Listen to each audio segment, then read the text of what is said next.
సమ్మర్లో simple meals నిజంగా best choice అండి. మనకు ఈజీ డైజెషన్ అవుతుంది, అలాగే హెల్త్కి కూడా చాలా మంచిది. ఈరోజు నేను వేడి వేడి అన్నం, గంగవలి కూర, పెసరపప్పు, అలాగే ఎగ్ ఫ్రైతో మీ ముందుకు వచ్చేసాను.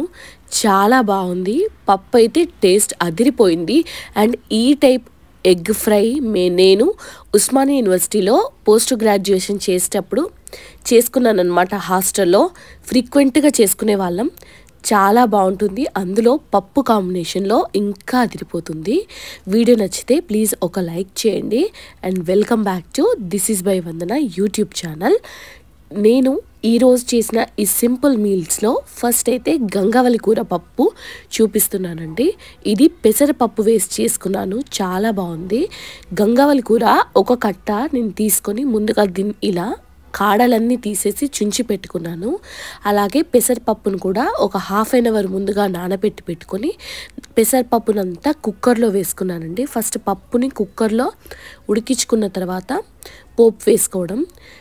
పప్పును కుక్కర్లో వేసుకొని దాంట్లోనే 4-5 కట్ చేసుకున్న మిరపకాయలు, గంగవలి కూర, అలాగే ఒక 3 టమాటోలు, దీంట్లో కొద్దిగా పసుపు, అలాగే దీనికి సరిపడా నీళ్లు పోసి కుక్కర్ని మూత పెట్టేసి ఒక 3 విజిల్స్ మంచిగా తీసుకోవాలండి. 3 విజిల్స్ తీసుకున్న తర్వాత దాని ప్రెషర్ అంతా పోయేంత వరకు పక్కన పెట్టుకోవాలి. ఇలా మెత్తగా ఉడికిపోతుంది. ఇప్పుడు ఒక బాండీలో నూనె వేసుకొని దాంట్లో పోపు దినుసులు, జీలకర్ర, ఆవాలు వేసుకొని అవి వేగిన తర్వాత దీంట్లో కట్ చేసి పెట్టుకున్న ఎండుమిరపకాయలు వేసుకుంటున్నానండి. నేను పచ్చిమిరపకాయలు ఆల్రెడీ కుక్కర్లో విజిల్ తీసినప్పుడు వేసాను కాబట్టి పోపులో వేయట్లేదు. అలాగే దంచి పెట్టుకున్న వెల్లుల్లి రెబ్బల్ని కూడా ఇందులో వేసుకుని కొద్దిగా కరివేపాకు కూడా వేసి మంచిగా కలుపుకున్నాను అనమాట. ఇక్కడ మీరు వెల్లుల్లి రెబ్బలకు బదులుగా హింగ్ కావాలన్నా వేసుకోవచ్చు. నేను హింగ్ కంటే ఎక్కువ వెల్లుల్లి వాడతాను కాబట్టి వెల్లుల్లి రెబ్బలు వేసుకున్నాను. తర్వాత దీంట్లో పసుపు కూడా వేసి మంచిగా కలిపిన తర్వాత ముందుగా ఉడికించి పెట్టుకున్న పప్పు మిశ్రమాన్ని కూడా ఇందులో వేసి మంచిగా కలుపుకోవాలి. ఇది టైట్ కన్సిస్టెన్సీ ఉంది కాబట్టి ఇది లూజ్ కావడానికి వాటర్ పోసుకోవాలి. నేను దీంట్లో సరిపడా ఉప్పు, కారం, అలాగే నీళ్ళు కూడా వేసుకొని దీన్ని ఒక 10 నిమిషాలు లో ఫ్లేమ్లో పెట్టి ఉడికించుకున్నాను. తర్వాత కొద్దిగా టేస్ట్ బాగుంటుంది. అలాగే సమ్మర్లో మనకి గ్యాస్ పట్టకుండా ఉంటుంది పప్పు వల్ల. అందుకని దీంట్లో కొద్దిగా జీలకర్ర పౌడర్ కూడా వేసుకొని మంచిగా కలిపి ఒక 10 నిమిషాలు ఉడికించుకున్న తర్వాత దీన్ని మనం సర్వింగ్ బౌల్లో కూడా తీసేసుకొని సర్వ్ చేసేసుకోవచ్చు. వేడి వేడి అన్నం, పప్పు, నెయ్యి అన్నది సూపర్ కాంబినేషన్. ఇప్పుడు నేను ఉస్మానియా యూనివర్సిటీలో పోస్ట్ గ్రాడ్యుయేషన్ చేశానండి. అప్పుడు ఎప్పుడైనా మెస్లో ఫుడ్ నచ్చినప్పుడు ఇలా మేము రూమ్మేట్స్ అందరం కలిసి ఎగ్ ఫ్రై చేసుకునేవన్నమాట. దానికోసం ఎగ్స్ తీసుకొని మేము రూమ్లో 8 పీపుల్ ఉండేవాళ్ళం. 8 మెంబర్స్కి మేము 8 ఎగ్స్ ఇలా బాయిల్ చేసుకునే వాళ్ళం అప్పుడు. ఇప్పుడైతే నేను 5 కోడిగుడ్లు ఉడకబెట్టి ఇలా పొట్టు తీసి వాటిని ముక్కలుగా కట్ చేసి పెట్టుకున్నాను అనమాట. ఇది నాకు మా రూమ్మేట్ నేర్పించిందండి. చాలా బాగుంటుంది. అండ్ ఇది తను చేసినప్పుడు ఫస్ట్ టైం నేను తిన్నప్పుడు ఆ కరెంట్ స్టవ్ పైన చేసామన్నమాట. టేస్ట్ అయితే నిజంగా బాగుంది. అప్పుడు చాలా నచ్చింది.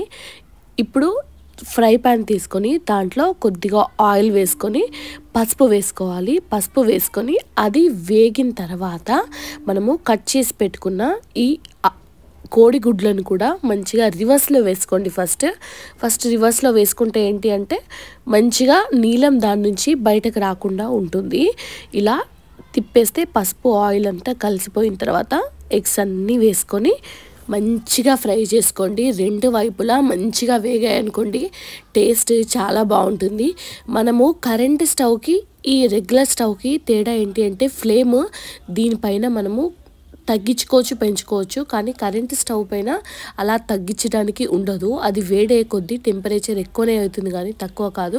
కానీ ఆ స్టవ్ పైన కూడా మా ఫ్రెండ్ సూపర్గా చేసిందనమాట ఫస్ట్ టైము. తర్వాత ఇంకా మాకు అలవాటు అయిపోయింది చేసుకోవడం. కోడిగుడ్లు 2 వైపులా వేగిన తర్వాత దీంట్లో దంచి పెట్టుకున్న వెల్లుల్లి రెబ్బలండి ఎక్కువనే వేసుకోండి. ఎక్కువ వేసుకుంటే మీకు దీంట్లో టేస్ట్ చాలా బాగుంటుంది. దీంట్లో నేను ఏం ఉల్లిపాయలు వేయట్లేదు, ఎందుకంటే ఇది బ్యాచిలర్ రెసిపీ అండి. దీంట్లో హెవీ ఇంగ్రీడియంట్స్ వేసి దీన్ని పాడు చేసే కన్నా ఇలా సింపుల్గా చేసుకుంటేనే హాస్టల్ ఫుడ్ లాగా మనకు చాలా బాగుంటుంది. అండ్ బ్యాచిలర్ రెసిపీ అని కూడా దీన్ని అనొచ్చు అనమాట. దీంట్లో ఉప్పు, కారం, అలాగే కొద్దిగా ధనియాల పొడి కూడా వేసేసుకొని మనము సర్వ్ చేసేసుకోవడమే. మేమైతే లొట్టలు వేసుకుంటూ తినేసాము అప్పుడు. ఇప్పుడు కూడా చాలా బాగుంది. దీన్ని నేను పప్పు కాంబినేషన్లో పెట్టుకొని తిన్నానమాట. దీంట్లో లాస్ట్కు నేను గరం మసాలా కూడా చల్లేసుకొని మంచిగా టాసింగ్ చేసుకున్నానండి. ఒకసారి ఉప్పు, కారం అన్నీ కలిపేలాగా కలిసిపోతాయి. ఒక 2 మినిట్స్లో మనము ఆపేయచ్చు. లేదు అంటే కారం వేసిన తర్వాత వెంటనే కూడా ఆపేయచ్చు, కూట్ రాకుండా ఉండడానికి. దీన్నంతా నేను సర్వింగ్ బౌల్లో తీసుకుంటున్నాను. చూసారా, దీంట్లో నుంచి ఎగ్ నీలం బయటికి రాకుండా ఉంది. అలా ఉంటుందన్నమాట. ఫస్ట్ మనం రివర్స్ వేసుకుంటే చాలా బాగా వస్తుంది అండ్ టేస్ట్ కూడా అదిరిపోతుంది. ఎప్పుడన్నా మీరు ట్రై చేయకపోతే ఈసారి ఇలా హాస్టల్ రెసిపీని ట్రై చేసేయండి. ఆ ఫ్రై అయిన కోడిగుడ్లను అలా వేడి వేడి అన్నంలో పప్పు, నెయ్యి వేసుకొని తింటుంటే నిజంగా చాలా టేస్టీగా ఉంది. అండ్ వీడియో మీకు నచ్చితే ప్లీజ్ లైక్ చేయండి, షేర్ చేయండి, అలాగే కమెంట్ చేయండి.